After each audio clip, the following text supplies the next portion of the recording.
Recent research has shown that anxiety about children and a desire to help them set up to succeed and achieve their potential feature high in the priorities of the majority of the UK population right across the wealth spectrum.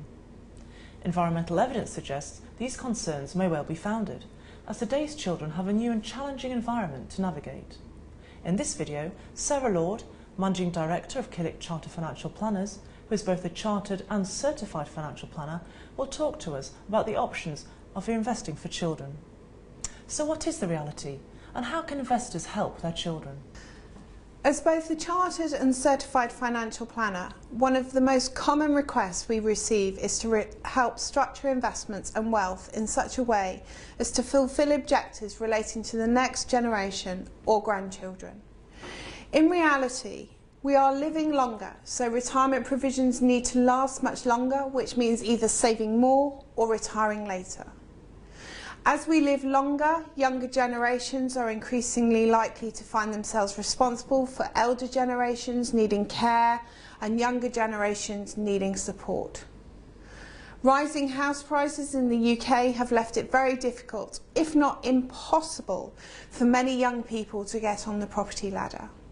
The cost of education is increasing, particularly with university tuition fees seeing a marked increase. At the same time, it could be argued due to advances in technology, we have become an increasingly financially illiterate nation. To a certain extent, money has become invisible. In the past, people had glass jars of money on the mantelpiece, which were labelled food, bills, toys. Today, when we buy groceries in a supermarket, we pay with a piece of plastic and quite often are asked if we want money back. Given that this is the normal way to pay for anything these days, it could be argued that the notion of accountability for every pound is completely lost. For these reasons, it is our view at Killik & Co that saving for a children's future is one of the most important investment decisions a parent or grandparent will make.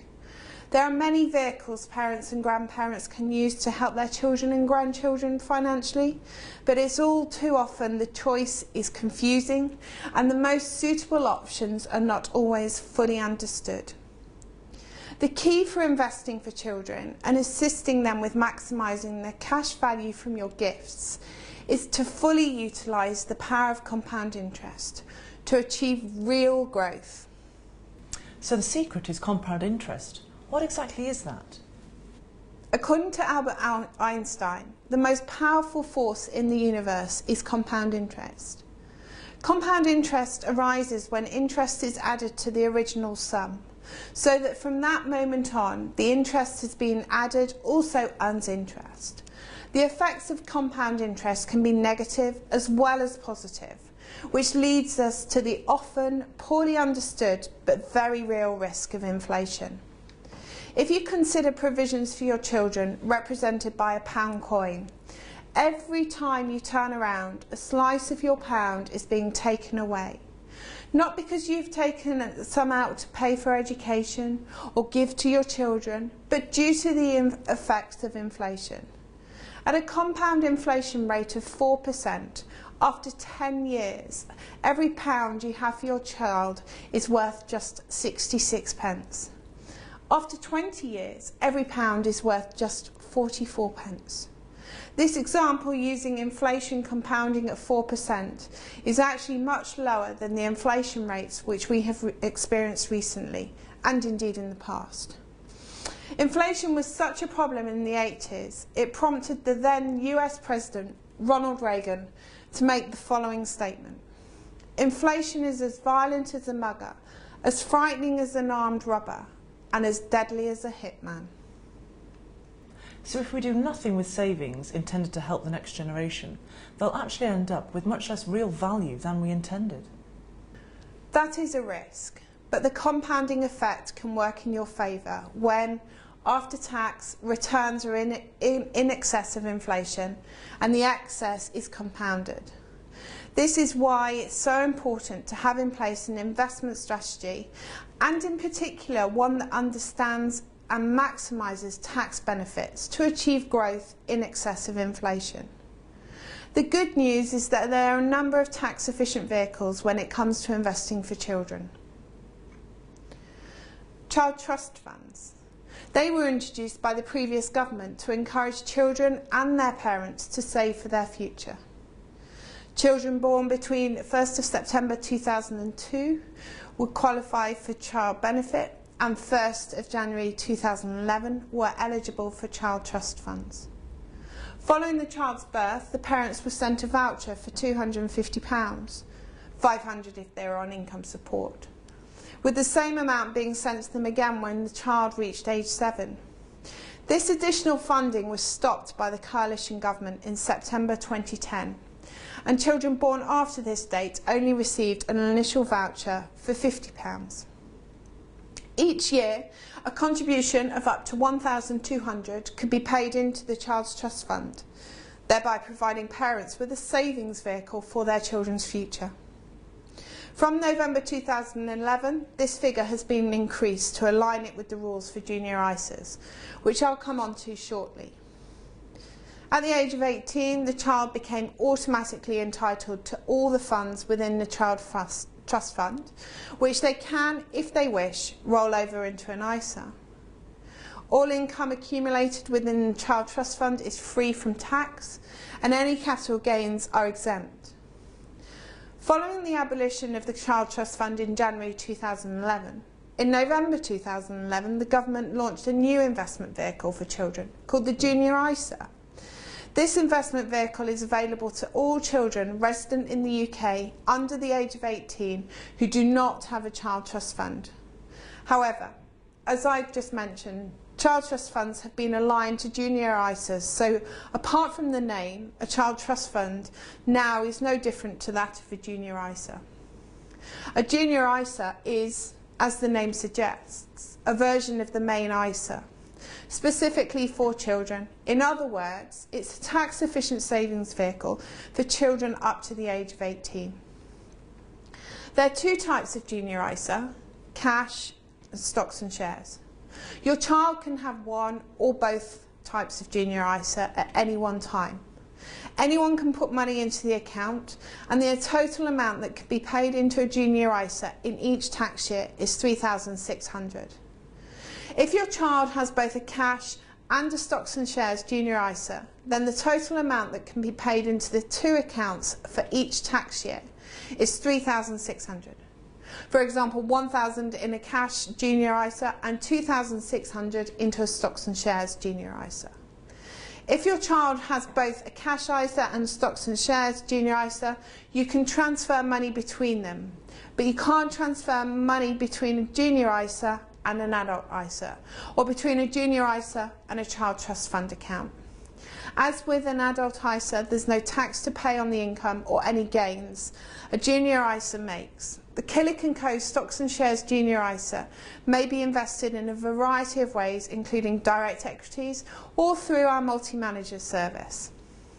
Both the Child Trust Fund and Junior ISA have annual limits. Where else can we invest tax efficiently on behalf of children? A good solution can be a bear trust, which effectively operates more like a designated account, with no restrictions on the amount that can be invested. A bear trust is simply an outright gift of capital to a minor who, because of their age, is unable to take immediate possession of the capital. Assets placed into a bear trust are treated as potentially exempt transfers for inheritance tax purposes. This means that if you survive for 7 years after making the gift, the capital value will fall outside of your estate. The trustees of the bear trust have no discretion as the beneficiary, i.e. the child has an immediate and absolute right to the fund and income arising from it. An important point to note in relation to bear trusts is that income tax is chargeable on the beneficiary, i.e. the child, as if they hold the investments in their own name, unless the bear trust was created by their parents. In which case, if the annual income amounts to more than £100, it's assessed as the parent's income. When the child turns 18, as with the Child Trust Fund and the Junior ISA, they become absolutely entitled to the funds and they must be transferred to them. Alternatively, many parents or grandparents are keen to assist children, grandchildren with their retirement provision. and a SIPP can be a tax-efficient way of achieving this goal. A self-invested personal pension, or SIPP, is a personal pension arrangement that offers greater control of pension investments within a tax-efficient wrapper. It's possible for a third party, i.e. a grandparent or a grandparent, to make contributions on behalf of an individual who has no taxable earned income, up to $3,600 gross per tax year, and the contribution still receives basic rate tax relief. Therefore, the net cost to the parent or the grandparent is £2,880, i.e. £240 per month. The effect of compounding could potentially lead to a significant build-up of funds over, say, 55 years. For example, net monthly contributions of £240, equivalent to the full gross annual limit of £3,600, allowing for that basic rate tax relief, compounded with a yield of just, say, 3%, would give a fund after 55 years of over £500,000. A yield of 5% would give over £1 million. The SIPP is established in the name of the child, and they would not be able to access the funds within the pot until they reach the minimum retirement age set by the government. This is currently set at 55, but of course could change in the future. Therefore, the contribution paid on behalf of the child would be a very long-term investment, but could complement a savings strategy into a junior ISA. Are these products easy to purchase and set up? Whether you wish to build up a nest egg for a child's future, for their education, or make lifetime gifts for your own inheritance tax purposes, there are products that can help you achieve these aims. However, I would recommend working with an expert advisor such as Killik & Co to tailor the solution to your personal circumstances and family requirements, in particular to ensure that you're using the most tax-efficient vehicles available to combat inflation and maximise positive compound growth. So there we have heard about the many ways you can invest for a child's future. If you'd like more information on any of the points Sarah raised, please contact your broker. Or, if you're new to Killik & Co, contact us at the details to follow.